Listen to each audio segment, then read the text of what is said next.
Bismillahirrahmanirrahim. Assalamualaikum warahmatullahi wabarakatuh. Alhamdulillahirabbil alamin. Wassalatu wassalamu ala Muhammad wa ala ali Muhammad. Saya atas nama Muhammad Arafah akan menjelaskan kembali materi tentang sejarah peradaban Islam dari materi pertama sampai materi ke-6. Oke, langsung saja. Yang pertama, Arab sebelum Islam. Sebelum Islam datang, kondisi geografis Jazirah Arab tidaklah seperti sekarang ini. Dahulu kawasan Jazirah Arab sebagian besar tanahnya berupa hamparan gurun pasir yang disebut Badiat Asyain, perbukitan atau dinamakan Arabia Petrea hingga Arabia Felix atau bumi hijau.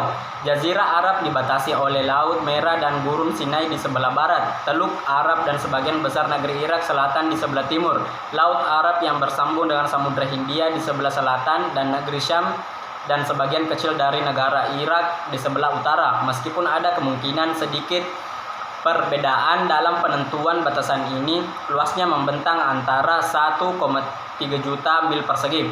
Arab sebelum datangnya Islam dikenal dengan istilah jahiliyah. Masyarakat jahiliyah ini identik dengan peradaban yang sangat buruk, pelacuran di mana-mana, pertumpahan darah, perbuatan keji yang tak dapat diterima akal sehat. Kondisi bangsa Arab pada waktu itu memiliki moral dan perilaku mereka sangat rusak, yang terbukti dari kebiasaan judi dan minum minuman keras. Bahkan tak jarang mereka merampok sehingga sering menimbulkan peperangan antar suku. Buruknya moral juga tercermin dari tradisi mengubur bayi perempuan hidup-hidup. Masyarakat Arab, pra-Arab, yakin anak perempuan tidak berguna dan hanya menyusahkan orang tua. Yang kedua, biografi Nabi Muhammad SAW. Nabi Muhammad SAW lahir pada 12 Rabiul Awal tahun Gajah di Mekkah. Beliau merupakan putra dari Abdullah bin Abdul Muthalib yang berprofesi sebagai pedagang, sedangkan ibunya bernama Aminah binti Wahab. Rasulullah terlahir sebagai anak yatim sebab sang ayah meninggal 2 bulan sebelum kelahirannya saat sedang melakukan perjalanan dagang. Ketika masih kanak-kanak, sang ibu wafat karena sakit. Beliau akhirnya diasuh oleh sang kakek Abdul Muthalib. Setelah 2 tahun dibesarkan, giliran kakeknya yang menyusul wafat karena usia rentan, sehingga Nabi Muhammad kemudian dirawat oleh pamannya Abu Thalib. Sejak beliau mengembala kambing, kemudian mengikuti jejak sang paman sebagai pedagang. Dan pada akhirnya Nabi Muhammad wafat di usia 63 tahun pada hari Senin 12 Rabiul Awal 11 Hijriah atau 8 Juni 632 Masehi.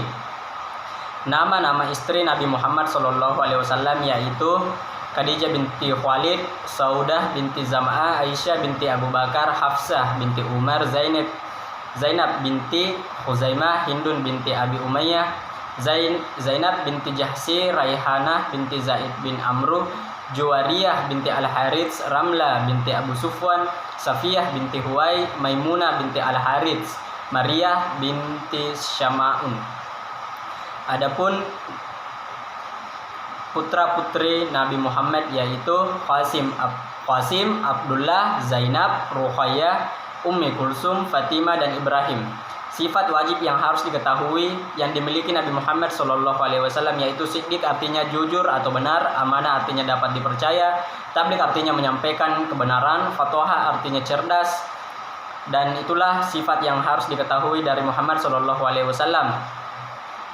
Selanjutnya yang ketiga, Islam periode Mekkah dan Madinah. Substansi dakwah Rasulullah SAW periode Mekkah yang juga sebagai misi kenabian yang utama adalah pemurnian akidah. Adapun yang dimurnikan adalah ajaran tauhid Nabi Ibrahim yang telah banyak diselewengkan dan menimbulkan kesesatan. Sedangkan di Madinah ada 4 substansi metode dakwah yang dilakukan Rasulullah pada periode Madinah yang meliputi pembinaan akidah, ibadah, muamalah kaum muslim, pembinaan ukhuwah untuk menyatukan kaum muslimin.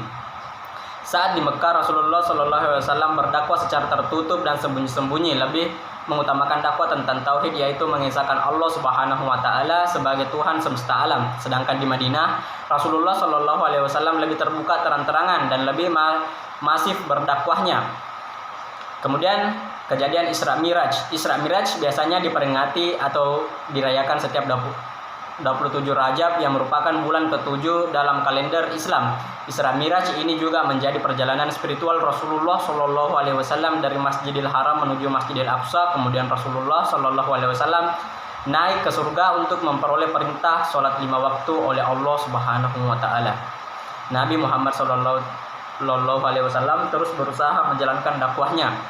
Adapun tujuan yang bisa disampaikan dalam dakwahnya yaitu mengajarkan pada masyarakat untuk meninggalkan kejahilannya sehingga akan mengakui adanya agama Islam, mulai dari beberapa jenis antara lain agama, moral, dan hukum, sehingga menjadi pilihan tepat pada siapapun yang tidak bertaat. Hijrah Rasulullah ke Madinah merupakan babak baru dalam perkembangan Islam. Dalam berdakwah di Madinah, Rasulullah menggunakan strategi yang berbeda dengan dakwah di Mekah. Strategi yang beliau gunakan dalam berdakwah di Madinah adalah membangun masjid dengan menjadikan sebagai pusat kegiatan bagi umat muslimin, mempersaudarakan antar kaum muhajirin dan ansar, meletakkan dasar-dasar politik, ekonomi yang islami, membuat perjanjian dengan umat non-muslim, dan juga dibuatnya dustur, undang-undang. Dalam hal ini kita kenal dengan Piagam Madinah. Oke, selanjutnya 4. Masa Khulafa Ur-Rasyidin. Rasulullah Shallallahu Alaihi Wasallam wafat pada 2 Rabiul Awal 11 Hijriah tanpa meninggalkan surat wasiat kepada seseorang untuk meneruskan kepemimpinannya atau kekhalifaannya. Sekelompok orang berpendapat bahwa Abu Bakar lebih berhak atas kekhalifaan karena Rasulullah meridhoinya dalam soal agama. Salah satunya dengan mengimani sholat berjamaah selama beliau sakit. Dengan musyawarah mufakat Islamiyah terpilihlah Abu Bakar. Ia adalah orang Quraisy yang merupakan pilihan ideal karena sejak pertama menjadi pendamping Nabi, ia sahabat yang paling memahami risalah Muhammad Shallallahu Alaihi Wasallam. Bahkan ia merupakan kelompok as-sabiqun al-awwalun yang memperoleh gelar Abu Bakar Asy-Syiddiq, lalu dilanjutkan oleh Umar bin Khattab selama 10 tahun lebih 6 bulan 4 hari. Kekuasaan Umar tidak memberikan hak istimewa tertentu, tiada istana atau pakaian kebesaran baik untuk Umar sendiri maupun bawahannya, sehingga tidak ada perbedaan antara penguasa dan rakyat, dan mereka setiap waktu dapat dihubungi oleh rakyatnya. Lalu dilanjutkan lagi oleh Utsman bin Affan dan yang terakhir Ali bin Abi Thalib.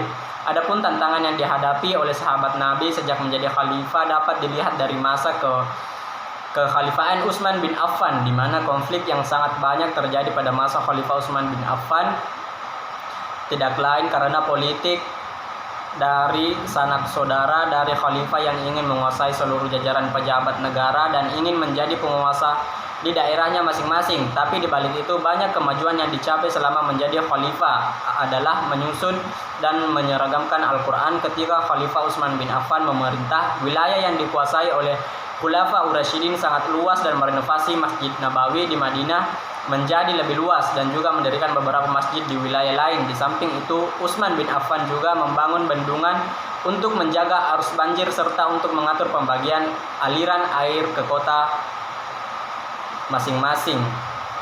Selanjutnya 5. Masa pemerintahan dinasti Bani Umayyah dan Bani Abbasiyah. Daulah Bani Umayyah dan Bani Abbasiyah lahir sebagai salah satu babak sejarah dalam perkembangan sejarah kebudayaan Islam. Dinasti Abbasiyah didirikan secara revolusioner dengan menggulingkan kekuasaan dinasti Umayyah. Terdapat beberapa faktor yang mendukung keberhasilan pembentukan dinasti ini, diantaranya adalah meningkatnya kekecewaan kelompok Mawali terhadap dinasti Bani Umayyah, pecahnya persatuan antar suku-suku bangsa Arab, dan timbulnya kekecewaan masyarakat agamis dan keinginan mereka memiliki pemimpin karismatik. Dengan berdirinya kerajaan Abbasiyah, pusat pemerintahan dipindahkan ke Syria ke Irak, yaitu dari Damaskus ke Baghdad. Perbedaan Bani Abbasiyah dan Bani Umayyah antara lain adalah perbedaan kebijakan terhadap rakyat non-Arab. Bani Umayyah mendiskriminasi kalangan non-Arab, sementara Bani Abbasiyah lebih menerima kalangan non-Arab. Kemajuan yang terjadi pada masa dinasti Umayyah dan Abbasiyah yaitu: dinasti pertama, dinasti Umayyah, penyempurnaan tulisan mushaf Al-Quran dengan titik pada huruf-huruf tertentu, pembangunan Masjid Al-Amawi di Damaskus dan Al-Aqsa di Yerusalem, perluasan Masjid Nabawi di Madinah, pembangunan rumah sakit bagi penderita kusta, pengumpulan hadis. Sedangkan dinasti Abbasiyah yaitu perkembangannya sangat pesat dalam bidang ilmu pengetahuan, baik dalam ilmu pengetahuan umum seperti filsafat, astronomi, matematika, kedokteran, geografi, sejarah, fisika, kimia, sastra, arsitektur, seni rupa, dan musik. Itulah pencapaian yang didapat dari Abbasiyah dan Umayyah.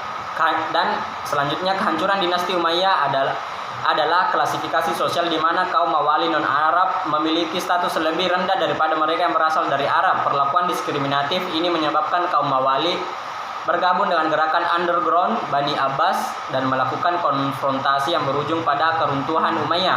Sedangkan kehancuran dinasti Abbasiyah yaitu meliputi lemahnya khalifah yang diangkat, munculnya dinasti-dinasti kecil yang memerdekakan diri, kemerosotan perekonomian, munculnya aliran-aliran sesat dan fanatisme, dan yang paling parah yakni meliputi perang salib, adanya serangan Mongolia ke negeri muslim.